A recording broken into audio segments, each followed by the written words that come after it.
Aluru TDP incharge Veerabhadra Goud, TDP రాష్ట్ర ప్రధాన కార్యదర్శి కప్పట్రాళ్ల బుజ్జమ్మ పెన్షన్ పంపిణీ కార్యక్రమంలో ముఖ్య అతిథిగా పాల్గొన్నారు.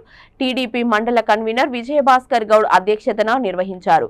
ఎన్టీఆర్ విగ్రహానికి పూలమాలలు సమర్పించిన అనంతరం ప్రధాని Narendra Modi, CM Chandrababu, deputy CM Pawan Kalyan చిత్రపటాలకు పాలాభిషేకం చేశారు. పెన్షన్దారుల ఇంటి దగ్గరకు వెళ్లి పెన్షన్ను అందజేశారు. అనంతరం ఆయన మాట్లాడుతూ పెన్షన్ కార్యక్రమాన్ని మొట్టమొదట దివంగత నేత స్వర్గీయ నందమూరి తారక రామారావు పేదరిక నిర్మూలన కోసం ఆనాడు అమలు చేశారని, అప్పటి నుండి సీఎం చంద్రబాబు నాయుడు పెన్షన్ను 200 నుండి 5 పెంచారని పేర్కొన్నారు.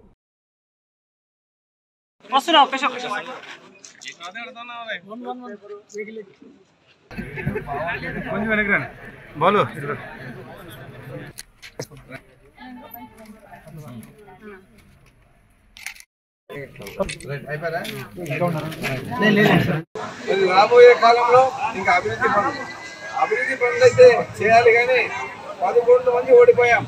11 మంది కూడా అక్కడ విలువ తక్కువ ఉంటుంది. ఎందుకంటే ఈరోజు ఈ హవాలో కూడా మనం గెలవలేదంటే అది ఎవరు తప్పుగా.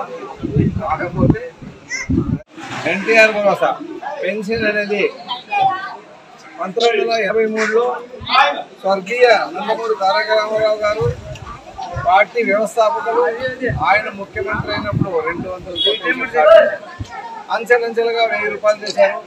చంద్రబాబు నాయుడు రాగానే 2000 చేశారు. ఏ ప్రభుత్వం ఇంతవరకు ఇవ్వలేదు. మరి ఇది ఒక చరిత్ర. చంద్రబాబు నాయుడు ఘనత కూడా మీకు అందరికీ తెలియజేస్తున్నారు. ఎందుకంటే దాదాపు ఒక 1000 రూపాయలు పెన్షన్ పెంచితేనే 805 కోట్లు భారం పడింది. అదేవిధంగా 3 నెలల బకాయిల కోసం 1650 కోట్లు వెచ్చించారు.